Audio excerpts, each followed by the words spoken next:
Everyone, welcome to my channel. I am Simran Sahani and आज मैं आपको पढ़ाऊंगी क्लास 12 पॉलिटिकल साइंस का चैप्टर 4 इंटरनेशनल ऑर्गेनाइजेशंस। तो इस चैप्टर में बेसिकली हम यूएन के बारे में पढ़ेंगे, यूनाइटेड नेशन के बारे में, जिसको जो है आप लोग कई बार यूएन के बारे में सुनते हो। यूएन में मीटिंग्स होती है, सभी कंट्रीज़ के लीडर्स, डेलीगेट्स वहाँ जाते हैं और वहाँ जाके क्या होता है, ग्लोबल इश्यूज़ पर डिस्कशंस होते हैं। इतना नॉलेज हमें यूएन का सभी को होता है, ठीक है। ये यूएन का ऑफिस है, आपने कई बार देखा होगा। ये यूएन के ऑफिस की कुछ पिक्चर्स है। आज आप जानोगे यूएन क्यों बना था और यूएन का होना हमारे वर्ल्ड के लिए कितना ज़्यादा ज़रूरी है, ठीक है। ये चीज़ हम पढ़ने वाले हैं इस चैप्टर में। तो सबसे पहले जैसे आपका चैप्टर शुरू होता है, क्वेश्चन मार्क है, why international organisation. International organisation जैसे कि यूएन है, उसकी ज़रूरत क्या है आखिर में, क्योंकि जो है पहला काम है यूएन का। यूएन क्यों बनी थी? यूएन वर्ल्ड वॉर 2 के बाद बनी थी, जिससे कि हमारे वर्ल्ड के अंदर जो है वर्ल्ड वॉर 3 ना हो। ऐसा ना हो कि कंट्रीज़ के बीच में इतनी नफरत पैदा हो जाए, इतनी मिसअंडरस्टैंडिंग हो जाए कि एक और वॉर हो जाए हमारी कंट्री के अंदर, हमारे वर्ल्ड के अंदर। इसलिए हमने यूएन को बनाया था कि यूएन वॉर ना होने दे, या अगर कहीं पे वॉर हो तो वो बहुत एक्सट्रीम ना हो, उसे हम लोग कंट्रोल कर पाए।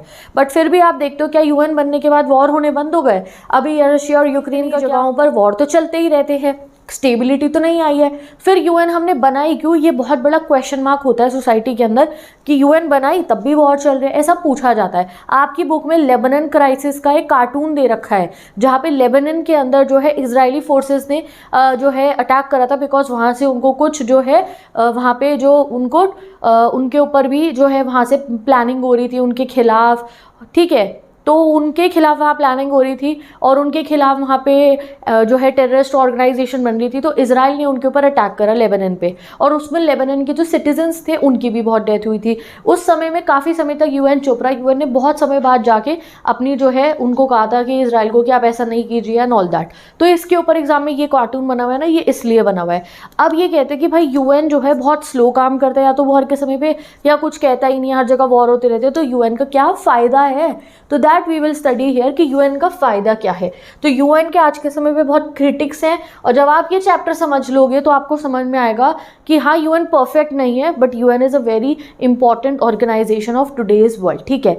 तो जब यूएन के ऊपर क्रिटिसिज्म होता है कि ये करता है क्या है, वॉर तो रोक नहीं पा रहा, तो यूएन के जो जनरल सेक्रेटरी हैं, मतलब थे पुराने जो जनरल सेक्रेटरी थे, जिनका नाम क्या है, हैमर्सजोल्ड, ठीक है। तो इन्होंने क्या बोला था, डैग बोल सकते हैं हम इनको। इन्होंने बोला कि यूएन ना ह्यूमैनिटी को जो है हेल से सेव करने के लिए बना था, ना कि उसको हेवन में ले जाने के लिए। मतलब कि उन्होंने कहा था कि हमने जो यूएन बनाई है वो इसलिए बनाई है कि हमारी दुनिया हेल ना बने, हमारी दुनिया जहन्नुम ना बने, नरक ना बन जाए, मतलब कि वर्ल्ड वॉर 3 ना हो जाए। इसलिए नहीं बनाया हमने कि स्वर्ग जैसी हमारी दुनिया बन जाए, कि हाँ भाई सब बहुत पीस हो जाएगा, कहीं वॉर होगा ही नहीं। भाई वॉर तो होंगे, बट यूएन कोशिश कर रहा है कि उनको वो लिमिट कर पाए। सेम चीज़ ऐसी ही कही थी शशि थरूर ने। शशि थरूर ने कहा था दैट जो है यूएन जो है हमें एक ऐसा प्लेटफॉर्म प्रोवाइड करता है जहां आप जाके बैठ के बातचीत तो कर सकते हो। अब तुम्हारा कोई देश है, उससे तुम्हारी नहीं बन रही है, ठीक है, तो तुम्हारे पास यूएन है जगह जहाँ पे तुम उसकी जो प्रॉब्लम्स है वहाँ जाके बता सकते हो। और यूएन में और भी बहुत लोग होंगे जहाँ पे बैठ के आप उस जो है इश्यूज़ पे डील कर सकते हो।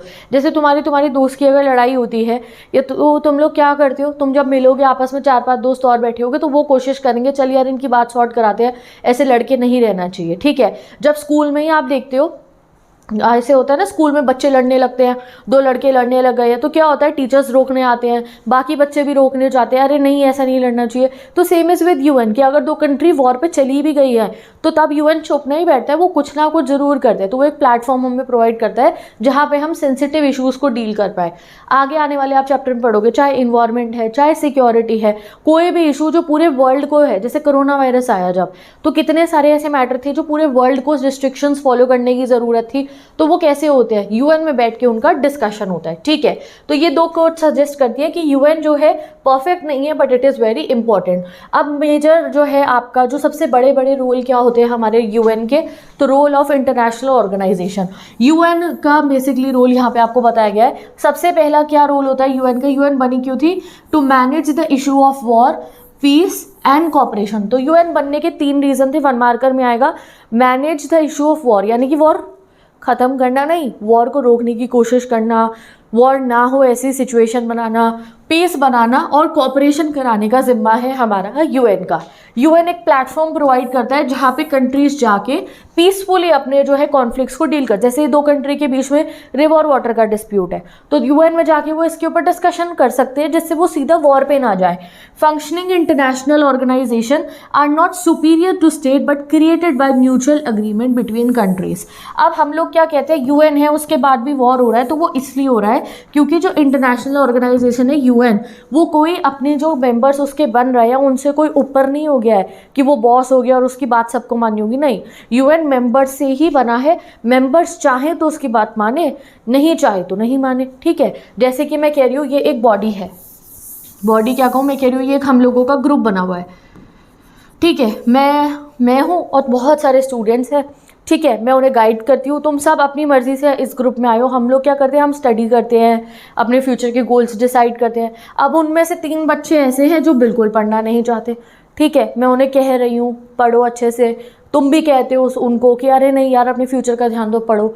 अब वो नहीं पढ़ रहे और कल को उन्होंने ग्रुप ही लीव कर दिया तो हम कुछ बिगाड़ सकते हैं उनका? नहीं, उनकी लाइफ है, वो जो मर्जी करेंगे। सेम इज़ विद यूएन को, बट हाँ उनकी मम्मी पढ़वा सकती है उन्हें, कभी गुस्सा आ जाए तो बैठ के पढ़ लो, चुपचाप से खाना नहीं मिलेगा, ठीक है। या उनके फादर कभी उन्हें बस स्ट्रिक्टली समझाए बेटा नहीं ऐसे नहीं करना है, तो उनका असर ज़्यादा होगा उनके ऊपर। या किसी दिन उनका खुद दिमाग में आ गई नहीं यार पढ़ना तो पड़ेगा, तो वो खुद उस चीज़ को सही कर सकते हैं।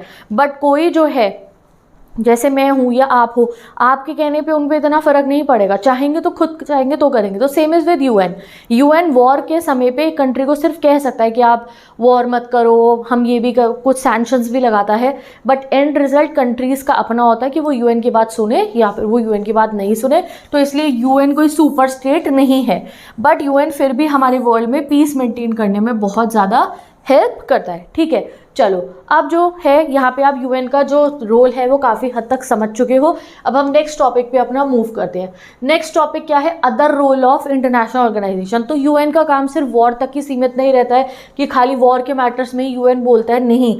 आज के समय पे जैसे आप आगे पढ़ोगे कि हमारे यहाँ और भी बर्निंग इश्यूज़ है जिन पे हमें ध्यान देना है, जैसे ग्लोबल वार्मिंग हो गया, डिजीज़ेज़ आ रही हैं, अब सी लेवल राइज हो रहा है, टेम्परेचर चेंज हो रहा है, तो इनसे लड़ने के लिए हमें ग्लोबल लेवल पे कॉपरेशन चाहिए। तो वो कहाँ बैठ के करेंगे, यूएन में बैठ के करते हैं। इफ़ेक्टिव सॉल्यूशंस लाइक पॉवर्टी हटाना, डिजीज़ेस हटाना, कॉपरेशन मांगता है मेजर जो है कंट्रीज़ की। और अगर हमें क्लाइमेट को कंट्रोल करना है, मतलब क्लाइमेट चेंज को अच्छा रखना है कि ऐसा ना हो कि हमारा ग्लोबल वार्मिंग बढ़ रहा हो, तो उसमें क्या करना होगा, हमें पॉल्यूशन कम करना होगा। वो एक कंट्री के पॉल्यूशन कम करने से नहीं होगा, सब बैठ के डिस्कशन करेंगे तब होगा। तो तब भी यूएन का रोल काफ़ी इंपॉर्टेंट रहता है, ठीक है। अभी चैलेंज ये आता है कि अगर हम कह रहे हैं कि सारी कंट्रीज़ बैठ के कॉपरेट करें तो जो है इनका सॉल्यूशन निकल सकता है। ग्लोबल वार्मिंग हो रही है, सब कंट्री बैठे बात करें, अच्छा यार तुमने बहुत ज़्यादा ग्लोबल वार्मिंग करी, तुम भी ये स्टेप्स लो, हम भी ये स्टेप्स ले रहे हैं, यार ये वाली डिजीज़ आ गई है, अच्छा हम इस तरीके से इसका रिसर्च करते हैं, इसकी दवाई बनाते हैं, ये वो। तो कॉपरेशन करना है। अब कॉपरेशन कहाँ होगा बैठ के, हमारे पास यूएन है तो वहाँ पे हो रहा है। अगर यूएन ना होती तो सोचो कहाँ बैठ के कॉपरेशन होता, बहुत कन्फ्यूजिंग है ना। तो इसीलिए यूएन हमारी मदद करता है। तो चैलेंजेस इन कॉपरेशन होते हैं। अभी यहाँ पे क्या है, इंटरनेशनल ऑर्गेनाइजेशन की इसलिए ज़रूरत है क्योंकि अगर इंटरनेशनल ऑर्गेनाइजेशन नहीं होंगी तो हमें नहीं समझ में आएगा कॉपरेट कैसे करें। हम बुला रहे 3 कंट्री को, यार बात करनी है जरा ग्लोबल वार्मिंग पे, वो कह रहा मैं बिजी हूँ मैं नहीं आ रहा। बट वहीं पे अगर हम कह रहे हैं यूएन ने एक ग्लोबल वार्मिंग से रिलेटेड मीटिंग रखी है, तो जितने मेंबर्स हैं वो जाते हैं बात करने। वो कह रहा है यार मेरा बन है, तुम्हारे रूलर्स कह रहे हैं नहीं तुम हमारी कंट्री आ जाओ, हम तुम्हारी कंट्री आ जाइए, नहीं यूएन है तो सब यूएन में पहुँचेंगे, ठीक है। शेयरिंग कॉस्ट ऑफ कॉपरेशन, किसको कितना कॉस्ट शेयर करना है, किसके ऊपर कितना बेनिफिट जाएगा, किसको कितना जो है कॉस्ट शेयर करना पड़ेगा, ये सब बातें हम यूएन में बैठ के डिस्कस कर लेते हैं। और सपोज करो एक एग्रीमेंट बनाया हमने कि ग्लोबल वार्मिंग कंट्रोल करने के लिए सब कंट्रीज़ ये 4 स्टेप को फॉलो करेंगे, तो हमें क्या पता अगर यूएन ना हो, कंट्रीज़ उसको फॉलो कर भी रही है नहीं कर रही है, अग्रीमेंट उन्होंने सामने से बोल दिया अपनी कंट्री में कोई स्टेप फॉलो कर नहीं रही, तो अगर यूएन में अगर कोई बात बोली जाती है तो उसे फॉलो करा जाता है, और नहीं होता तो फिर उनको आंसर करना पड़ता है वर्ल्ड को। तो इसीलिए यूएन बहुत ही ज़्यादा हमारे लिए इम्पॉर्टेंट है। तो यूएन ही एक ऐसी बॉडी है हमारी, या फिर इंटरनेशनल ऑर्गेनाइजेशन, जो मैकेनिज्म, रूल और जो है ब्यूरोक्रेटिक स्ट्रक्चर प्रोवाइड करती है, जहाँ बैठ के हम बात कर पाए, वहाँ बैठ के हम आइडियाज़ डिस्कस कर सकते हैं, ट्रस्ट जो है इंक्रीज़ होता है नेशन के बीच में, कॉस्ट शेयरिंग जो है हम डिस्कस करते हैं, किसको जो है हम बेनिफिट्स जो है कैसे एक दूसरे के बीच में बटेंगे बेनिफिट्स, ये सब चीज़ें यूएन और बाकी इंटरनेशनल ऑर्गेनाइजेशंस की वजह से बहुत आसान होती है।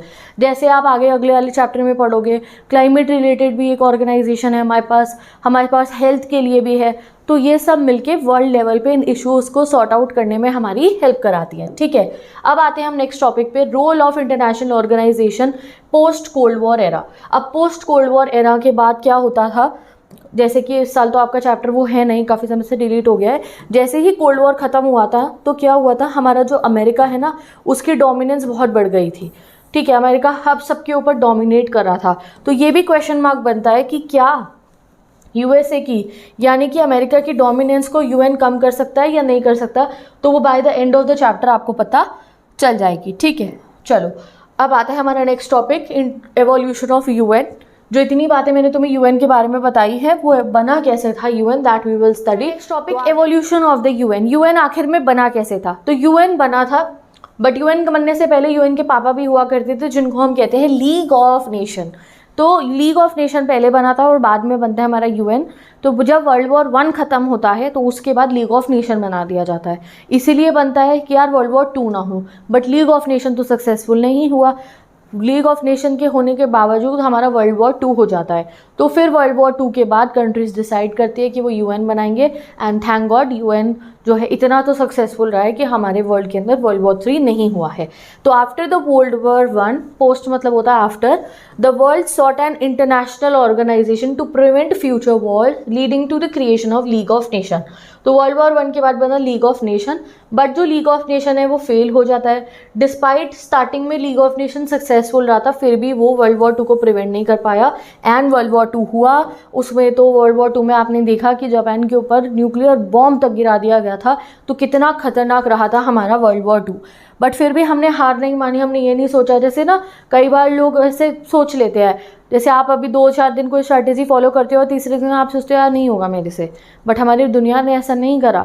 अगर एक ऑर्गेनाइजेशन काम नहीं करी तो हमने ये नहीं सोचा अगली भी नहीं करेगी। स्टिल हमने एक और ऑर्गेनाइजेशन बनाई, हमने बनाई UN. UN was established in 1945 as the league's successor, league of nation का सक्सेसर बनी थी, with 51 states signing the united nation charter. State मतलब क्या होता है? कंट्री। तो अगर आपको एग्जाम में यूएन की डेफिनेशन आएगी, हाउ यूएन वॉज फॉर्म, तो आप ऐसे पॉइंट्स लिख देना। जो यूएन बनाने का ऑब्जेक्टिव था वो बेसिकली 2 ऑब्जेक्टिव थे। तो सबसे पहला था UN aims to prevent international conflict, foster cooperation and limit the severity of wars if they occur। तो 3 मेन यूएन के एजेंडाज हैं। इंटरनेशनल कॉन्फ्लिक्ट को प्रिवेंट करना कि बहुत इंटरनेशनली जो है कॉन्फ्लिक्ट्स क्रिएट ना हो, फॉस्टर कोऑपरेशन, फॉस्टर मतलब बढ़ावा देना, कंट्री आपस में कोऑपरेट करे, and limit the severity of war. अगर वॉर हो जाए तो वॉर की सिवियरिटी बहुत ज़्यादा ना हो कि बम फोड़ने लग गए एक दूसरे के ऊपर, लिमिट करो, जल्दी से वॉर खत्म हो। Conflict often arise from social. UN aim करता है कि वो डेवलपमेंट एंड जो है हमारी कंट्री के अंदर से जो है पॉवर्टी भी हटाने की कोशिश करे। तो एक तो लड़ाई होती है बॉर्डर डिस्प्यूट पे, दूसरी पता है सबसे ज़्यादा कॉन्फ्लिक्ट्स अराइज क्यों होते हैं? इकोनॉमी की वजह से। कुछ कंट्री है बहुत गरीब है, वहाँ बहुत गरीबी है, कुछ कंट्री है काफ़ी अमीर है। तो यूएन ये भी कोशिश करता है कि जो है वो कहीं ना कहीं अपनी तरफ से कोशिश करे, प्रोग्राम चलाए, जिससे कंट्री के अंदर क्या पूरे वर्ल्ड के अंदर सोशल एंड इकोनॉमिक डेवलपमेंट हो, कहीं भी इकोनॉमी वाइज डिफरेंसेस ना हो कि कुछ लोग तो बहुत ज़्यादा सफ़र कर रहे हैं, कुछ कंट्रीज़ बहुत सफ़र कर रही हैं और दूसरों के मजे। तो इसलिए जो है यूएन ये भी कोशिश करता है कि social and economic under development को वो हटाए। तो बेसिक 2 ही गोल्स है यूएन के, पहला वॉर वाला रिलेटेड, दूसरा इकोनॉमिक डेवलपमेंट और सोशल डेवलपमेंट का। ठीक है, ये 2 मेन हो गए हमारे यूएन के गोल्स। ठीक है, अब मेंबरशिप एंड स्ट्रक्चर, क्या फॉर्मेशन होती है यूएन की। जैसे हमारा स्कूल में भी ना एक पूरा सिस्टम चलता है, हमारे टीचर्स के बाद हमारे एचओडीज होते हैं, एचओडी के बाद आप देखते हो कि हमारे प्रिंसिपल हैं, फिर और हमारा पूरा ऐसे स्ट्रक्चर चल रहा होता है। तो इसी तरीके से जो यूएन है, यूएन का एक स्ट्रक्चर क्या हैगा।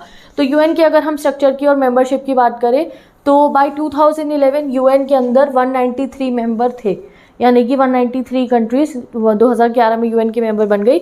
2024 में कितनी है वो आप ज़रा चेक करके खुद से देखना। जनरल असेंबली जो है यूएन की वो हर एक मेंबर को एक वोट देती है, यानी कि यूएन के अंदर एक जनरल असेंबली होती है जिसमें हर मेंबर को एक वोट मिलता है। वाइल जो यूएन की एक और जो है बॉडी जिसको हम कहते हैं सिक्योरिटी काउंसिल, उसके 5 परमानेंट मेंबर है, USA, Russia, UK, France, China. और ये क्यों बने थे? ये इसलिए बने थे क्योंकि वर्ल्ड वॉर 2 के बाद में ये सबसे पावरफुल कंट्री थी। तुमने यूएन सिक्योरिटी काउंसिल के बारे में सुना है ना, परमानेंट वाली, जहाँ परमानेंट सीट है। तो इसका इनको बहुत बड़ा फ़ायदा मिलता है, आगे आप पढ़ोगे, एक वोट मिलता है ना जिसे वीटो कहते हैं, वो उसका क्या फ़ायदा होता है वो भी आगे बताऊंगी। बट ये 5 को ही क्यों परमानेंट कुर्सी मिली थी? इसलिए मिली थी क्योंकि 1945 के बाद यानी कि वर्ल्ड वॉर 2 के बाद ये दुनिया की सबसे पावरफुल कंट्रीज़ में से एक थी, इसलिए। तो यूएन की लीडरशिप की अगर हम बात करें तो यूएन की सेक्रेटरी जनरल होते हैं। यूएन के 3 मेजर बॉडीज़ हैं, जनरल असेंबली, सिक्योरिटी काउंसिल और सेक्रेटरी जनरल। जो सेक्रेटरी जनरल फिलहाल जो अभी है वो है एंटोनियो गुतेरेस, ठीक है। और ये जो है 9 जनरल सेक्रेटरी हैं यूएन के, 2017 में ये बने थे, ठीक है। यूएन की और भी बहुत सारी एजेंसीज है, खाली ये नहीं कि यूएन में खाली वॉर और ये सब रिलेटेड ही बात होती है। अब जैसे मैंने आपको कहा ना, UN economic and social development की भी कोशिश करता है, तो उसके लिए यूएन की और बॉडीज़ है जैसे वर्ल्ड हेल्थ ऑर्गेनाइजेशन, ठीक है, UNDP, UNHRC, UNHCR, UNICEF, UNESCO, ये सब यूएन की बॉडीज़ हैं जो पूरे वर्ल्ड वाइड काम कर रही हैं आज के समय तक, ठीक है। चलो अब आता है हमारा नेक्स्ट टॉपिक जिसमें हम पढ़ेंगे reforms of the UN after the cold war. अब देखो, यूएन बन गई थी 1945 के बाद, ठीक है। 1945 के बाद दुनिया में कोल्ड वॉर चल रहा था, एक तरफ था यूएसएसआर और दूसरी तरफ था यूएसए। तो इस सिचुएशन में यूएन वर्क कर रहा था, और जब यूएन बना तो इन्हीं चीज़ों को मद्देनज़र रखते हुए बना था। अब क्या हुआ 1991 के बाद, यानी कि जब यूएसएसआर डिसइंटीग्रेट हो गया, कोल्ड वॉर के बाद दुनिया की रियलिटी बदल गई थी। अब दुनिया का बस एक ही डॉन बचा था जो था यूएसए, और वो सब पे अपनी दादागिरी कर रहा था। तो ऐसी सिचुएशन में हमने कहा कि अब यूएन ना पुरानी हो गई है, अब यूएन में कुछ बदलाव लाने की ज़रूरत है। अब दुनिया बदली है, भैया एक सुपर पावर निकल गई हमारे से, तो अब हमारे को थोड़े चेंजेस लाने की ज़रूरत है, हमें यूएन को भी चेंज चाहिए। तो रिफॉर्म मतलब होते हैं बदलाव। जैसे हमारा इंडिया का कॉन्स्टिट्यूशन को हम कहते हैं लिविंग डॉक्यूमेंट है, हम अमेंडमेंट्स करते हैं जब हमें ज़रूरी लगता है। तो कोई बॉडी जो है वो आज के समय पर सक्सेसफुल तभी होगी जब वो अपने अंदर चेंजेस लाएगी। पुराने तरीके से रहोगे तो क्यों हम तुम्हें माने। तो यूएन को भी रिफॉर्म के लिए बहुत बार बोला जाता है। कुछ रिफॉर्म इन्होंने करे हैं, कुछ बिल्कुल नहीं करे हैं। तो चलो देखते हैं क्या रिफॉर्म्स के लिए यूएन को बोला जाता है और क्यों बोला जाता है, ठीक है। तो reforms are essential for adapting to changing environment. बदलाव करने की ज़रूरत है आपको चेंजिंग एनवायरनमेंट को अडेप्ट करने के लिए। यूएन को 2 टाइप के रिफॉर्म करने के लिए पूरी दुनिया कहती है। एक है reform of the organisation structure and process, जो यूएन का स्ट्रक्चर है, जो उसके मेंबर्स हैं और जो वो प्रोसेस फॉलो करती है उसका। इसमें बेसिकली आता है यूएन की जो परमानेंट मेंबर वाली सीट है ना, सबसे ज़्यादा हम ये कहते हैं बढ़ाओ इसे, यही 5 क्यों सबसे पावरफुल है। और भी कुछ कंट्रीज़ हैं इस समय पे जो पावरफुल है, आप उन्हें भी जगा दो। ये होता है इसमें मेन, मैंने तुम्हें शॉर्ट में बता दिया है। Reform of the organization and structure. दूसरा यूएन का ज्यूरिडिक्शन रिफॉर्म। ज्यूरिडिक्शन मतलब आप रूल किस वे में करोगे, आपको किन चीज़ों पे ज़्यादा ध्यान देना है, ठीक है। जैसे एक टीचर का क्लास में ज्यूरिडिक्शन क्या होता है, बच्चों का सिलेबस कंप्लीट हो, बच्चे भी डिसिप्लिन में रहे, ठीक है, कोई प्रॉब्लम हो तो वो उनकी सॉल्व करे। इसलिए अब यूएन का ज्यूरिडिक्शन क्या, कि खाली वॉर पे ही ध्यान देना है यूएन को हमारी, या फिर हमारी यूएन को बाकी चीज़ों पे भी ध्यान देना है। जैसे कि लोगों को हेल्थ फैसिलिटीज़ प्रोवाइड करवाए यूएन, एक ऐसी जो है वर्ल्ड लेवल की ऑर्गेनाइजेशन बने जो इकोनॉमिक डेवलपमेंट भी ला रही हो, ये सब, ठीक है। तो 2 रिफॉर्म्स हैं, एक स्ट्रक्चर ऑफ प्रोसेसेस के, एक ज्यूरिडिक्शन के। दोनों पे क्वेश्चन आएंगे एग्जाम में, 4 नंबर वाला, 6 वाला भी आ सकता है, ठीक है। तो सबसे पहले अगर हम बात करें reform of the organization and structure की, तो ये कौन सा रिफॉर्म है, फर्स्ट वाले को अब हम डिस्कस कर रहे हैं। इसमें सबसे ज़्यादा कहते हैं कि जो सिक्योरिटी काउंसिल है यूएन की, उसको चेंज करा जाए, इसके परमानेंट और नॉन परमानेंट मेंबर दोनों ही बढ़ाओ, ये मांग होती है। There are proposal to increase membership from Asia, Africa and South America. ये कहा जाता है एशिया से, अफ्रीका से और साउथ अमेरिका से मेंबरशिप बढ़ाओ। Beyond this US and other western countries कहती है स्ट्रक्चर और प्रोसेसेस के रिफॉर्म में कि जो बजटरी प्रोसीजर्स है ना उसके, वो आप चेंज करो। जो यूएन का बजट है क्योंकि सबसे ज़्यादा यही दे रहे होते हैं। तो ये कहते हैं बजटरी प्रोसीजर और जो एडमिनिस्ट्रेशन है यूएन का वो चेंज करो। तो reform of organization structure and processes दो ही हैं, एक permanent non permanent member increase होना, दूसरा जो यूएस और वेस्टर्न कंट्रीज कहती है कि भाई बजट हमें इसका थोड़ा प्रोसीजर बदलने हैं और इसकी एडमिनिस्ट्रेशन जैसी यूएन काम करेगी। अब ज्यूरिडिक्शन की रिफॉर्म की अगर हम बात करें, ज्यूरिडिक्शन मतलब मैं आपको बता चुकी हूँ जिस एरिया में आपको काम करना है। तो कुछ कंट्री चाहती है कि यूएन जो है ग्लोबल पीस और सिक्योरिटी मिशन पे ध्यान दे, यानी कि कंट्रीज के बीच में वॉर ना हो, वॉर हो तो लिमिट हो, ग्लोबल पीस हो। और कुछ कहती है कि अब दुनिया जब बदल रही है तो यूएन को हेल्थ, एजुकेशन, ह्यूमन राइट्स और सोशल जस्टिस पे भी ध्यान देना चाहिए। There is a disagreement on whether the UN should focus more on peace keeping और humanitarian aid and development. Peace keeping मतलब मिलिट्री रिलेटेड जो यूएन का काम है, और ह्यूमैनिटेरियन एड मतलब क्या हुआ कि पॉवर्टी हटाना, माइग्रेंट्स है, रेफ्यूजीज हैं तो उनकी चिंता करना, ये सब। तो किस पे यूएन को ज़्यादा ध्यान देना चाहिए? तुम्हें क्या लगता है यूएन को ज़्यादा क्या काम करना चाहिए? तो इसका आंसर ये नहीं है कि ज़्यादा काम इसमें करे, इसमें दोनों को ही बैलेंस करना चाहिए। यूएन को ह्यूमैनिटेरियन भी काम करने चाहिए एंड उसको जो है पीस मेंटेनिंग तो उसका फर्स्ट मिशन होना चाहिए। अब नेक्स्ट क्वेश्चन आता है, ये एग्जाम में पूछा ही जाएगा, इस चैप्टर में से ये क्वेश्चन आना मस्ट है क्या कि why do we need reform? ऐसा क्या हो गया भाई 1945 से 1991 तक ऐसा क्या बदल गया जो तुम कह रहे हो बदलाव लिया हो? तो दुनिया बदल गई थी भाई साहब, यूएसएसआर खत्म हो चुका था, एक सुपर पावर खत्म हो चुकी थी और अमेरिका की डोमिनेंस शुरू हो गई थी। ये बात हिंदी में तो बता दी, बट 5 पॉइंट में कैसे बताओगे? देख लो, ऐसे बताओगे। तो UN was created in 1945 after the world war II। Its structure reflects the post world war II world politics. इसका जो स्ट्रक्चर था वो वर्ल्ड वॉर II के बाद की वर्ल्ड पॉलिटिक्स दिखाता था। जैसे कि इस समय में हम इंडिया, हमें आज़ादी मिली ही मिली थी, हम ग्रो कर, हम बहुत पॉवर्टी में थे। आज के समय में हम पॉवर्टी में नहीं, आज के समय में हम राइजिंग इकॉनमी, हम डेवलपिंग इकॉनमी है। और ये तो अपना स्ट्रक्चर वैसा ही बना के बैठा हुआ है कि वो 5 पावरफुल कंट्री थी, तो ऑब्वियसली यूएन को चेंज होने की ज़रूरत है। The cold war significantly influence its function. तो यूएन के जितने फंक्शन थे वो कोल्ड वॉर के बेसिस पे बने हुए थे। Today global realities have shifted, काफ़ी चेंज आया है। न्यू चैलेंजेस एंड जो है प्रायोरिटीज़ अब हमारे सामने है। ठीक है, तो क्या क्या चेंज हुआ है कोल्ड वॉर से लेके आज तक, ये आएगा क्वेश्चन। ठीक है, मैंने उसको बोल दिया था, ये है प्रॉपर क्वेश्चन कि यूएन में जो है क्या कहो पूरे वर्ल्ड में, ऑल ओवर द वर्ल्ड में कोल्ड वॉर के बाद क्या क्या चेंजेस आए हैं। तो पहला चेंज वही, सोवियत यूनियन कोलैप्स हो गया है। US is now the strongest global power. Russia and US have a more cooperative relationship. अब ये दोनों इतनी लड़ाई नहीं करते, थोड़ा कॉपरेट करने लग गए हैं। चाइना एक मेजर पावर की तरह इमर्ज हो रही है। Even India is also growing rapidly. Asian economies में बहुत ही ग्रोथ हो रही है। उस समय पे वर्ल्ड वॉर II के बाद यूरोप और जो है ना नॉर्थ अमेरिका, यही सारी ग्रोथ थी। ये तो बहुत ही पिछड़े हुए चल रही थी, अब हम सब राइज कर रहे हैं। Many new countries have join the UN after gaining independence. New countries आ गई है यूएन के अंदर, हम भी तो बहुत बाद में आए थे। ठीक है, the world faces new challenges like genocide, civil war, ethnic conflict, terrorism, nuclear proliferation, climate change, environmental degradation. इतनी प्रॉब्लम्स आ रही है तो ये पुराने वाले सिस्टम से काम नहीं चलेगा। तो this is a 5 marker question, screenshot click कीजिए। रिफॉर्म ऑफ यूएन के स्ट्रक्चर एंड प्रोसेसेस। अब हम और डिटेल में पढ़ेंगे कि यूएन के स्ट्रक्चर एंड प्रोसेसेस के रिफॉर्म में क्या बोला गया था। तो अगर हम यूएन के स्ट्रक्चर एंड प्रोसेसेस की रिफॉर्म की बात करें तो सबसे ज़्यादा डिबेट है, वो तो तुम्हें पता है ना, मैंने एक लाइन में पहले बता दिया था। अब और डिटेल में इनके ऊपर टॉपिक है, ये 6 नंबर में आएगा ये क्वेश्चन। तो सबसे पहले स्ट्रक्चर और प्रोसेसेस के रिफॉर्म में यही है कि जो है यूएन की जो सिक्योरिटी काउंसिल है, आप उसके जो मेंबर्स है वो बढ़ाओ। ठीक है, तो 1992 में यूएन की जनरल असेंबली में एक रेजोल्यूशन पास हुआ जहाँ पे जो है कंप्लेंट्स जो है जो मेंबर्स थे उन्होंने बताई थी। पहली कंप्लेंट ये थी कि सिक्योरिटी काउंसिल प्रेजेंट वर्ल्ड की रियलिटी नहीं दिखा रहा है, ये वर्ल्ड वॉर II के बाद की दिखा रहा है, अब कोल्ड वॉर भी खत्म हो चुका है। Decisions are influenced by western values. ये नाराज़गी दिखाई गई कि जितने भी यूएन में डिसीजन लिए जाते हैं वो वेस्टर्न वैल्यूज़ मतलब कि यूरोप की कंट्रीज़ और जो अमेरिका है उसके बेसिस पे लिए जाते हैं, रिप्रेजेंटेशन यूएन में नहीं है। तो ये 2 मार्कर में आता है क्वेश्चन। बताओ 1992 resolution of the UN general assembly में क्या 3 प्रॉब्लम्स बताई गई थी जो फेस हो रही है यूएन में।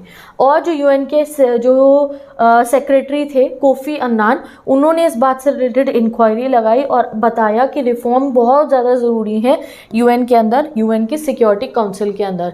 एंड देन जैसे हम लोग कहते हैं कि परमानेंट और नॉन परमानेंट मेंबर हमें इंक्रीज करने हैं, तो उन्होंने पूरा क्राइटेरिया बताया कि कौन सी ऐसी कंट्री है जिसको हम फिट कह सकते हैं कि हाँ ये लायक है कि हम इसे परमानेंट सीट दे यूएन सिक्योरिटी काउंसिल की। तो उन्होंने कहा वो कंट्री को हम यूएन की परमानेंट सीट देंगे जो रहेगी एक हमारी मेजर इकोनॉमिक पावर जिसकी इकोनॉमी अच्छी होगी, एक मेजर मिलिट्री पावर उसकी मिलिट्री अच्छी होगी, सब्सटैंशियल कंट्रीब्यूटर टू यूएन का बजट, वो यूएन के बजट को काफ़ी अच्छा कंट्रीब्यूट चंदा देते होंगे, a large nation in terms of population, nation that respects democracy and human right, अच्छी डेमोक्रेसी हो, ह्यूमन राइट्स हो, ये नहीं कि वहाँ के लोगों को राइट्स ना मिलते हो, a country that enhances representation of global diversity in geography, economic system and culture, यानी कि एक ऐसी कंट्री हो जो यूएन को और डाइवर्स बनाएगा, ग्लोब की डाइवर्सिटी दिखाएगा, चाहे वो डाइवर्सिटी ज्योग्राफिकली हो, ठीक है, जैसे कि साउथ अमेरिका से कोई प्रेजेंटेशन नहीं है परमानेंट काउंसिल में, कोई नहीं है साउथ अमेरिका से, अफ्रीका से कोई नहीं है, एशिया से तो चलो फिर है चाइना और रशिया,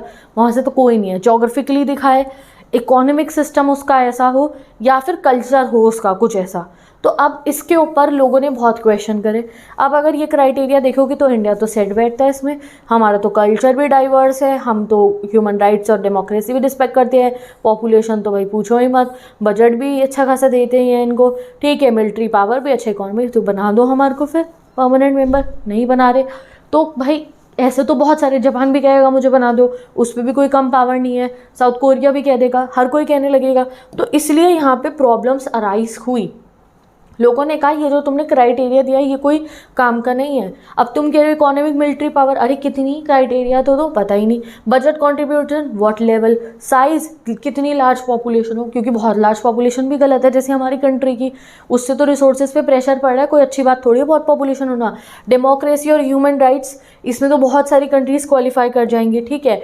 और जो ये कह रहे हैं कि वो हो कल्चर और ज़्यादा जोग्राफिकली और वो जो है इकोनॉमिकली डाइवर्स बने, अरे कैसे बने थोड़ा क्लियर तो करो, क्योंकि एशिया इस हिसाब से देखेंगे तो एशिया, अफ्रीका और लैटिन अमेरिका में से जो है सीट उनको एक एक मिलनी चाहिए, या फिर रीजन्स पे मिलनी चाहिए, या फिर जोग्राफिक इकोनॉमिक डेवलपमेंट देखना चाहिए कि जो कंट्री ज़्यादा इकोनॉमिकली डेवलप है उसे दोगे आप सीट, तो कुछ क्लियर नहीं है, ये क्वेश्चन मार्क लगने लगे, ठीक है। तो इससे जो उन्होंने ये हमें क्राइटेरिया दिया कोफी अन्नान ने, उससे बहुत सारे लोगों की होप्स बढ़ गई कि यार हम भी बन सकते हैं परमानेंट मेंबर, हम भी बन सकते हैं। अब एक बार कॉम्पोजिशन पढ़ लेते हैं यूएन के सिक्योरिटी काउंसिल की, जिसपे ना एमसीक्यूज आते हैं बहुत सारे। यूएन की जो सिक्योरिटी काउंसिल है उसके 5 परमानेंट मेंबर है, US, UK, France, Russia, China. Permanency मतलब क्या होता है कि ये लोगों को जो है इनकी जो सीट है वो हमेशा रहेगी, क्योंकि जो नॉन परमानेंट मेंबर रहते हैं वो कुछ सालों बाद बदलते रहते हैं, कभी नहीं बदले, ठीक है। और इनके पास होता है veto power and they can block any resolution, ठीक है। नॉन परमानेंट मेंबर कौन सा, वीटो पावर आगे बताऊंगी, अभी नहीं बता रही। नॉन परमानेंट मेंबर 10 होते हैं, ये खाली 2 ईयर्स के लिए सर्व करते हैं, हर 2 साल बाद बदल जाते हैं और एकदम से रीइलेक्ट नहीं हो सकते। सपोज करो अगर हम इस साल यूएन के नॉन परमानेंट मेंबर हैं तो 2 साल के लिए रहेंगे, फिर उससे अगले साल तो इलेक्ट नहीं होंगे, फिर कुछ 1 साल बाद हम इलेक्ट हो सकते हैं। Elected to ensure representation from all continents, तो जो जनरल जो नॉन परमानेंट मेंबर होते हैं उसमें तो ये चीज़ देखी जाती है। नॉन परमानेंट और परमानेंट मेंबर कितने हैं सुन लिया ना, जो नॉन परमानेंट है वो 10 है, परमानेंट 5 है, तो सिक्योरिटी काउंसिल के टोटल मेंबर कितने हुए, 15, ठीक है। चलो अब जो है वीटो पावर क्या होती है, तो एक बार डेफिनेशन पढ़ाती हूँ फिर बताऊंगी। The authority of permanent members to block any resolution regardless of majority support को हम कहते हैं वीटो। अब मतलब इसका ये होता है, चाहे पूरा यूएन के बैठे हुए मेंबर्स एक तरफ और एक परमानेंट मेंबर एक तरफ, जैसे नेगेटिव वोट। सपोज करो कि एक कंट्री है वो इकोनॉमिकली बहुत वीक है, तो हम सब ने डिसाइड करा कि इनके साथ ट्रेड लिंक्स बढ़ाएंगे, सब कुछ करेंगे, सब ने हाँ कह दिया, सब हाँ कह रहे हैं। बट जो ये 5 परमानेंट मेंबर्स थे, कौन से, यूएसए, यूके और हमारा रशिया, चाइना और फ्रांस, अब इनमें से एक का वो जो कंट्री है जिसमें हम तरस खा रहे हैं कि यार इनके साथ ट्रेड लिंक बढ़िया करेंगे, उनमें से इनमें से किसी एक को ये कंट्री पसंद नहीं, उनके अच्छा रिलेशन नहीं है। तो सपोज करो वो यूके को पसंद नहीं, ब्रिटेन को, तो इसने कह दिया नहीं, नो हम ऐसा नहीं करेंगे, मैं नेगेटिव में वोट कर रहा हूँ, हम इसके साथ ट्रेड लिंक्स नहीं बढ़ाएंगे। तो भाई सब लोग एक तरफ और इसका नो एक तरफ हो जाएगा। यानी कि अगर एक परमानेंट मेंबर ने नेगेटिवली वोट कर दिया किसी डिसीजन के लिए, तो वो मना हो जाएगा, चाहे पूरे के पूरे परमानेंट मेंबर के नॉन परमानेंट मेंबर्स कह रहे हो, चाहे ये वाले कह रहे हो, कोई भी कह रहा हो, एक नेगेटिव वोट से परमानेंट मेंबर के वीटो कर लेने से वो डिसीजन नहीं लिया जाएगा। जैसे घर पे पिकनिक पे जाना हो, मूवी देखने जाना हो, और अगर पापा मना कर दे नहीं जाना, तो चाहे तुमने मम्मी की परमिशन ले लियो, दादी की ले लियो, भैया की ले लियो, या किसी भी की भी ले लियो, अगर पापा मना करते तो नहीं जाते ना, मम्मी भी कहती है पता नहीं मुझे नहीं, पूछ ले पापा से। उसी टाइप का हाल है यहाँ पे कि अगर एक भी परमानेंट मेंबर ने नेगेटिव वे में किसी डिसीजन के लिए वोट कर दिया तो वो डिसीजन नहीं लिया जाएगा। अब इसका फ़ायदा चाइना बहुत बार उठाता है कि कोई डिसीजन अगर हमारे इंडिया के हक में हो रहा होता है ना, तो ये कई बार वीटो कर देते हैं, ठीक है। अब इसका फ़ायदा कई बार हमें हो जाता है क्योंकि हमारा दोस्त बैठा है सिक्योरिटी काउंसिल में रशिया, तो कभी हमारे खिलाफ अगर कुछ हो रहा हो या हमें पसंद ना हो तो कई बार रशिया ने हमारा स्टैंड लिया है। जैसे आपने जो है चैप्टर 1 में पढ़ा था हमारे और रशिया के रिलेशन में, दैट जो है यूएसएसआर के समय से रशिया ने हमारा कई बार साथ दिया है। This is a value of veto, मतलब जिसके पास वीटो है, जैसे यूएसए है, यूएसए के खिलाफ कुछ हम प्लान कर ही नहीं सकते। खिलाफ क्या मतलब, अगर वो ज़्यादा डोमिनेंट हो रहा है यूएसए तो कुछ कर ही नहीं सकते वहाँ पे बैठे। क्यों? क्योंकि अगर कोई डिसीजन होगा उनको वो करने के लिए वो वीटो कर देंगे, ठीक है। तो ये प्रॉब्लम चल रही है इसके अंदर हमारे, तो इसलिए कंट्रीज़ कह रही है कि परमानेंट मेंबर आप बढ़ाओ। अब each member has 1 vote, but जो वीटो वाले होते हैं उनके पास एक नेगेटिव वोट होता है, ठीक है। A single negative vote from permanent member can prevent a decision, चाहे वो डिसीजन कितना ही अच्छा हो, चाहे उससे वर्ल्ड बहुत भला हो रहा हो, बट अगर एक उस कंट्री का मन नहीं हुआ तो वो नहीं होगा। While there are discussions about abolishing veto, तो तुम सोच रहे हो कि अरे ऐसी तो ये तो गलत पावर है, ये तो होनी ही नहीं चाहिए, दिस वेरी पार्शियलिटी है, ये तो होना ही नहीं चाहिए। तो काफ़ी लोगों ने कहा कि वीटो अबॉलिश कर दो, बट हमारी दुनिया इस चीज़ के लिए तैयार ही नहीं है। क्यों तैयार नहीं है? क्योंकि ये बड़ी बड़ी कंट्रीज़, ये यूएसए, ये रशिया, ये चाइना, ये फ्रांस, ये ब्रिटेन, ये यूएन में बैठे ही इसलिए क्योंकि इन्हें वीटो मिला हुआ है। अगर इन्हें वीटो नहीं मिलेगा, स्पेशली आप यूएसए की बात करो, तो ये बैठेंगे ही क्यों यहाँ पे? इनके पास वीटो है, इन्हें पता है कि मेरे खिलाफ कोई डिसीजन होगा तो मैं मना कर दूंगा। अगर वीटो नहीं होगा तो ऐसा कोई डिसीजन हो रहा हो जो इनके हक का नहीं हो तो वो मना नहीं हो पाएगा। Then they will have no interest in UN, और अगर इन लोगों का यूएन से इंटरेस्ट हट गया तो फिर ये बॉम्ब फेंकने लगेंगे एक दूसरे पे, वॉर भी कर सकते हैं, कुछ भी हो सकता है। तो फिर वो लीग ऑफ नेशन वाला हाल हमारी यूएन का ना हो, इसलिए अभी हम इतना बड़ा स्टेप नहीं ले रहे हैं कि हम इन जो है पावर्स की वीटो जो है इनसे छीन ले। हम यही कहते हैं कि भाई परमानेंट मेंबर बढ़ा दो, अफ्रीका से नहीं है ज़्यादा, एशिया इतना बड़ा कॉन्टिनेंट है, हम हैं, हमें बना दो, ठीक है। और लैटिन अमेरिका से कोई नहीं है, कर दो यहाँ से भी इंक्रीज़, ठीक है। तो हम इतना ही डिमांड कर रहे हैं अभी, ठीक है जी। अब ज्यूरिडिक्शन के रिफॉर्म की अगर हम बात करें तो 2005 में जब 60th एनिवर्सरी मीटिंग हुई थी, तब जो बहुत सारी कंट्रीज़ के हेड थे उन्होंने कुछ 5 से 7 चीज़ों को जो है बनाया था जिस पे ये लोग फॉलो करेंगे आगे यूएन को, इस रूप में हम यूएन के लिए आगे काम करेंगे। क्या क्या थी वो? Creation of peace building commission, UN की पीस बिल्डिंग कमीशन बनाएंगे। Acknowledgement of international community responsibility when national government fail to protect citizen from atrocities, ये कहा गया कि अगर ऐसा हो कि एक कंट्री की गवर्नमेंट उन पर अत्याचार कर रही हो तो उस समय पे यूएन जिम्मेवारी लेगा उनके लोगों को बचाने के लिए। इस्टेब्लिशमेंट हो ह्यूमन राइट्स काउंसिल की, ठीक है, ये ऑपरेशनल में भी आ गई है जून 19 2006 से। अग्रीमेंट्स अचीव करे जिससे कि मिलेनियम डेवलपमेंट गोल हो, मिलेनियम डेवलपमेंट गोल मतलब पूरे वर्ल्ड का डेवलपमेंट हो रहा हो, ठीक है। Condemnation of terrorism in all its form, creation of democracy fund, agreement to dissolve trusteeship council, ये सब जो है इन्होंने डिसीजन बनाए। ये तो आपको लर्न ही करना पड़ेगा, थोड़ा सा इसमें लर्निंग पोर्शन है। ज्यूरिडिक्शन के रिफॉर्म आएंगे, ये लिख दो कि you will get the full marks, ठीक है।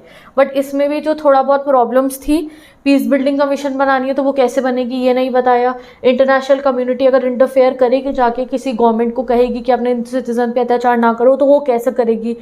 ह्यूमन राइट बनाएंगे तो ह्यूमन राइट डिफाइन कौन कर रहा है, ये सब प्रॉब्लम इसके अंदर भी थी, ठीक है। अब आता है next topic, India and the UN के रिफॉर्म। हम क्या कहते हैं यूएन में रिफॉर्म लाने की बात के ऊपर, तो चलो पढ़ते हैं। तो हम भी स्ट्रक्चर के रिफॉर्म को बहुत ज़्यादा सपोर्ट करते हैं। हम भी कहते हैं कि जैसे जैसे समय बदल रहा है तो यूएन को भी ज़रूरत है कि वो जो है पीस और सिक्योरिटी लाने के लिए अपने आप को थोड़ा बहुत चेंज करे। Concern about security council composition, हमारी भी कंसर्न ये है कि जो सिक्योरिटी काउंसिल है वो इतने समय से स्टैटिक है, 5 के 5 बैठे हैं सिक्योरिटी काउंसिल में, तो हमें जो है उनको बढ़ाना, मेंबर्स और परमानेंट है दोनों को बढ़ाओ। देखो मैंने आपको जैसे बताया था 11 to 15 हुए थे 1965, यानी कि 1965 से पहले नॉन परमानेंट कितने होते थे, नॉन परमानेंट 6 थे और परमानेंट 5 थे, तो इनके तो हमने +4 कर दिए, ठीक है, ये तो 10 हो गए, ये अभी भी 5 ही है, तो हमने कहीं नहीं बढ़ाओ। और दूसरा ये बड़ी बात है कि इन 5 जो है कंट्रीज़ में से डेवलपिंग कंट्रीज ज़्यादा है ही नहीं। Next proposal for membership increase, India supports increase both permanent and non permanent members, calls for developing countries in security council to reflect global realities. यही बात को बढ़ा चढ़ा के बता रखा है कि हम कह रहे हैं परमानेंट मेंबर्स को आप बढ़ाओ। इनफैक्ट हम खुद को भी एक बहुत अच्छा कैंडिडेट बताते हैं परमानेंट काउंसिल की सीट का, हम भी एक अच्छे परमानेंट काउंसिल के मेंबर बन सकते हैं। अब हम किस बेसिस पे कहते हैं, क्योंकि हमारे अंदर कैपेबिलिटी, अगर तुम कहोगे कि तुम्हें जो है स्कूल का कैप्टन बनना है तो तुम कहोगे यार मैं बहुत ऑलराउंडर, मैं पढ़ाई में अच्छा हूँ, ये वो, तो वैसे ही इंडिया भी बताता है that I have this much capability, तो मैं बन सकता हूँ। जैसे कि सबसे पहली चीज़ क्या है, हमारी पॉपुलेशन, इन्हें पॉपुलेशन चाहिए, वो तो है ही, हमारे पास 1/5 ऑफ द ग्लोबल पॉपुलेशन है, हम लार्जेस्ट डेमोक्रेसी हैं, यूएन के हर काम में, इनिशिएटिव में हम हमेशा उसका साथ देते हैं। Peace keeping role, India has a long and substantial history in UN peace keeping effort, जब भी यूएन को ज़रूरत पड़ी हमने अपने ट्रूप्स भी भेजे, हमने हमेशा यूएन का साथ दिया है पीस मेंटेन करने में। इकोनॉमिक इमरजेंस, हमारी इकोनॉमी बहुत राइज हो रही है, फाइनेंशियल कंट्रीब्यूटर भी हम अच्छे खासे हैं, बहुत ज़्यादा नहीं तो काफ़ी, हमेशा रेगुलर पेमेंट तो यूएन को करते हैं। सिंबॉलिक की इंपॉर्टेंस होगी ये हमारे लिए कि भाई हम यूएन के मेंबर हैं और हम जो है फॉरेन पॉलिसीज़ को और इन्हेंसली इन्फ्लुएंस कर पाएंगे, और हम डेवलपिंग कंट्री है तो हम डेवलपिंग कंट्रियों का हित जो है लेकर वहाँ पे दिखाएंगे अगर हम परमानेंट मेंबर बनते हैं तो ये हमारा वो है कि हम कैपेबल है बनने के लिए। भाई हमें परमानेंट मेंबर बनना है, पॉपुलेशन भी है, लार्जेस्ट डेमोक्रेसी भी है, यूएन का पार्टिसिपेशन भी अच्छा है, पीस कीपिंग बिल्डिंग रोल भी है, इकोनॉमी भी है, फाइनेंशियल कंट्रीब्यूटर भी है, ये हमारे लिए सिंबॉलिक इंपॉर्टेंस की बात रहेगी, और हम फॉरेन पॉलिसी को इन्फ्लुएंस कर पाएंगे, ये हमारा कहना है। बट काफ़ी लोगों के जो है ना विचार ऐसे हमारे जैसे नहीं मिलते हैं, वो नहीं चाहते कि हम बने परमानेंट काउंसिल का मेंबर, ठीक है। और दूसरा जो है वो नहीं चाहते तो उसका रीज़न बताओ क्यों भाई, हमारे से क्या प्रॉब्लम है उन्हें। तो पहली बात, कुछ कंट्रीज़ इंक्लूडिंग पाकिस्तान नहीं चाहती कि हम परमानेंट मेंबर बने, क्योंकि जो हमारी हिस्टोरिकल टेंशन चल रही है पाकिस्तान के साथ में, चाइना के साथ में भी चल रही है, और हम न्यूक्लियर केपेबल एक कंट्री हैं। और कंसर्न ये है कि जो इंडिया का पाकिस्तान के साथ रिलेशन है, इसकी वजह से जो हम काम करेंगे ना वो पार्शियल हुए बिना नहीं कर पाएंगे, हमारी इफेक्टिवनेस काउंसिल में इतनी नहीं रहेगी। अदर इमर्जिंग पावर भी हैं, Brazil, Germany, Japan, south Africa may also need to accommodate it in any expansion। और दूसरी बात कि अगर हम इंडिया को रखेंगे तो फिर ब्राज़ील भी आ जाएगा, जर्मनी भी, जापान और साउथ अफ्रीका ये भी आ जाएंगे, दैट भाई हमें भी जो है मेंबरशिप आप दो, ठीक है। और जोग्राफिकल रिप्रेजेंटेशन की कंसर्न की अगर हम बात करें तो एशिया के तो दोनों में मेंबर बैठे हुए हैं, चाइना एंड रशिया, बट जो है अफ्रीका से कोई नहीं है और साउथ अमेरिका से कोई रिप्रेजेंटेशन नहीं है, तो फिर बात आएगी ना कि भाई ब्राज़ील को जो है बनाओ या फिर साउथ अफ्रीका को बनाओ अफ्रीका से, ये बात होगी। चैलेंजेस भी बहुत है, it may not be very easy for India और anyone else to become a permanent member of the UN in the near future, इसलिए बहुत ही ज़्यादा चैलेंजेस अभी हमारे सामने है परमानेंट मेंबर बनने के लिए। लास्ट टॉपिक आता है, अब हमारा खत्म होने वाला ये chapter, the UN in a unipolar world, यानी कि यूएन एक यूनिपोलर वर्ल्ड में, यूनिपोलर वर्ल्ड मतलब जहाँ पे अमेरिका रहता है अपनी डोमिनेंस में, अमेरिका डॉन बना फिरता है, तो ऐसा बोला जा रहा है कि यूएन एक ऐसी ऑर्गेनाइजेशन बन चुकी है जो अभी यूनिपोलर वर्ल्ड में चले। यूनिपोलर वर्ल्ड मतलब after the collapse of Soviet Union USA became the major rising power. अब ये कहा जाता है कि क्या यूएन यूएसए की पावर को लिमिट कर पाएगी, क्या यूएन जो है हमारे लिए यूएसए के डोमिनेंस को कम कर सकती है? तो यस, कहीं ना कहीं काम करती है और कहीं ना कहीं बिल्कुल नहीं करती। सबसे पहले बहुत मुश्किल है यूएन के लिए यूएसए को जो है खिलाफ जाना या यूएसए को लिमिट करना, यूएसए की डोमिनेंस को। क्यों? क्योंकि पहली बात तो यूएन की सबसे बड़ी फंडिंग कहाँ से आ रही है? यूएसए से। यूएन चली यूएसए के पैसे पे रही थी सबसे ज़्यादा, मतलब ऐसा नहीं है बाकी कंट्रीज नहीं करती, don't get me wrong, but largest financial contributor है। लोकेशन कहाँ है? लोकेशन भी तो मैटर करती है ना, आपका घर कहाँ है? यूएन का घर ही न्यूयॉर्क के अंदर है, हेडक्वार्टर्स इसके हैं। स्टाफिंग की बात करें तो many Americans work in the UN, काफ़ी ब्यूरोक्रेट्स अमेरिकन्स ही यूएन में काम कर रहे हैं। फिर यूएसए के पास यूएन की दी हुई वीटो पावर भी है, तो USA can and does use its power to split the rest of the world and diminish opposition to its policies. तो अगर कोई भी ऐसी पॉलिसी यूएसए की है, हम कहेंगे हमें पसंद नहीं आ रही, तो यूएसए वीटो कर देगा कि नहीं भाई मैं तो अपनी ही चलाऊंगा। तो इसलिए जो है हम कह सकते हैं कि यूएन उतनी इफ़ेक्टिव तो नहीं है, वो यूएसए की पावर को कम नहीं कर सकती है। बट फिर क्या फ़ायदा इसका? फिर इसका फ़ायदा ये है कि ये एक ऐसी हमारे पास में ऑर्गेनाइजेशन है जिसने हमें एक प्लेटफॉर्म दिया है जहाँ पे हम यूएसए से बैठ के बात तो कर सकते हैं।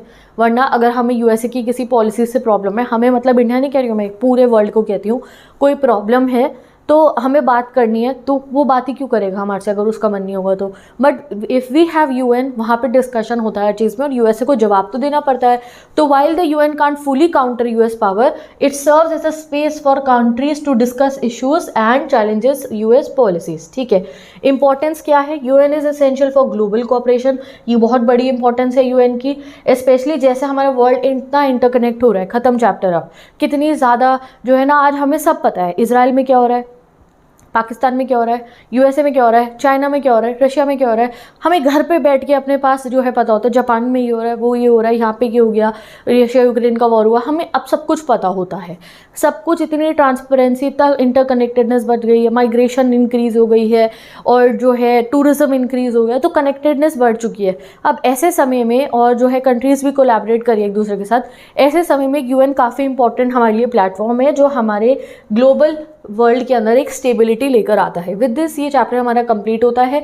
अब कंप्लीट होने से पहले हम बाकी जितनी भी ऑर्गेनाइजेशंस गिवन है हमारे वाले, वो छोटे छोटे बॉक्सेस में जो इंपॉर्टेंट ऑर्गेनाइजेशंस के बारे में हमें बता रखा है। एग्जाम में कहीं से क्वेश्चन आए ना इस चैप्टर में, यहाँ से ज़रूर आ जाता है जो स्मॉल स्मॉल बॉक्सेस गिवन है, क्योंकि इस चैप्टर का नाम यूनाइटेड नेशन नहीं है, इस चैप्टर का नाम है इंटरनेशनल ऑर्गेनाइजेशन।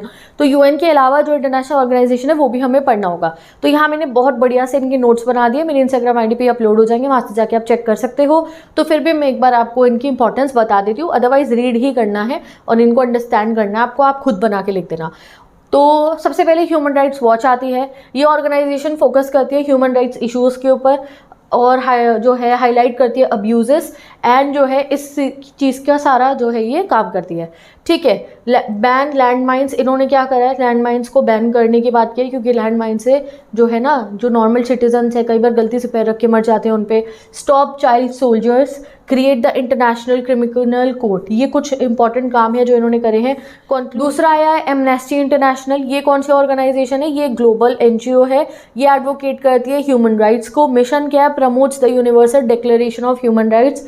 एम्फोसिस है इंटरडिपेंडेंस ऑफ राइट्स। एक्टिविटीज़ क्या करती है? रिपोर्ट पब्लिश करती है ऑन गवर्नमेंट्स जो मिसकंडक्ट करती है या ह्यूमन राइट्स को वायलेट करती है। इम्पैक्ट क्या है? ये बहुत इंपॉर्टेंट है अवेयरनेस के लिए कि अगर कोई कंट्री ऐसी है, उसकी गवर्नमेंट लोगों पर अत्याचार कर रही है, तो उसके बारे में हमें पता चल जाता है और जो है बहुत ज़्यादा इसका फ़ायदा होता है। ठीक है, अगला आता है हमारा international atomic energy agency IAEA। इसकी तो फुल फॉर्म भी इतनी बार MCQ आ जाता है। ये इस्टेब्लिश हुई थी 1957 में फॉलोइंग US प्रेसिडेंट जो को atoms for peace initiative. Purpose क्या था? Promote the peaceful use of nuclear energy and prevent military application. ठीक है, कि न्यूक्लियर एनर्जी का पीसफुल यूज करो। एक्टिविटीज़ क्या है? Conduct regular inspection of nuclear facilities globally to ensure civilian reactors are not misuse for military purposes. ठीक है, तो ये आपको लर्न करना पड़ेगा guys. World trade organization establish हुई थी 1995 में। ठीक है, एंड जो succeeding the general agreement on trade and तारीफ। ठीक है, ये इसके मतलब इसके बाद बन गई थी ये। ठीक है, मेंबरशिप 164 कंट्रीज थी इसकी एज ऑफ 2016 की जुलाई। डिसीजन मेकिंग क्या करती है? ये होता है कि मेजर पावर जो है ना, USA, EU, जापान इन्फ्लुएंस करते हैं इनको। ये जितने भी जो है डिसीजंस लेते हैं वो ज़्यादा इनके हक में होते हैं। ये डेवलपिंग कंट्रीज इन पे नाम लगाते हैं। किसमें? World trade organization. World bank, इसका पूरा मैंने क्राइटेरिया लिख दिया है क्या क्या वर्ल्ड बैंक काम कर रही है हमारे लिए। ठीक है, डेवलपिंग कंट्रीज के लिए काम करती है। 1944 में जो है इस्टेब्लिश हुआ था। यहाँ से लोन्स भी ले दिए डेवलपिंग कंट्री जाके। ह्यूमन डेवलपमेंट पे, agriculture, environment, infrastructure, governance, financial role पे ये काम करती है। क्रिटिसिज्म क्या है? इम्पोजेस स्ट्रिंजेंट लोन्स, लोन बहुत ही खतरनाक लगाते हैं ये, एंड पुअर नेशन की इकोनॉमिक एजेंडाज बनाते हैं। इंटरनेशनल मॉनेटरी फंड आया है the IMF is an organization that oversees global financial institution and उनका रेगुलेशन। ग्लोबल फाइनेंशियल इंस्टीट्यूशन देखते हैं, 19 फरवरी 2024 के हिसाब से इसके 190 मेंबर्स है। मेंबर कंट्री के पास इक्वल वोटिंग राइट नहीं होते। G7 की जो कंट्रीज है उनके पास ज़्यादा जो है इन्फ्लुएंस है एज कम्पेयर टू अदर्स। जैसे कि गिवन है सबकी वोटिंग कितनी, कोई लर्न नहीं करनी होगी, टेंशन मतलब ऐसे क्योंकि लिखने को नहीं आएगी, बट फिर भी आपको ये याद रखना है IMF का क्या रोल है, ठीक है। तो विद दिस ये लास्ट ऑर्गेनाइजेशन थी। तो विद दिस ये चैप्टर की मैंने ये बहुत जल्दी में से पढ़ा है because you have to learn it, okay. तो अब ये चैप्टर भी कंप्लीट होता है। अब हम मिलेंगे नेक्स्ट वीडियो में जहाँ हम अगले चैप्टर को ऐसे ही अच्छे से पढ़ेंगे। अगर आप लोग को क्लास 12 पॉलिटिकल साइंस के बाकी चैप्टर पढ़ने, मैंने प्लेलिस्ट लगा दी, वहाँ से जाके पढ़ सकते हो।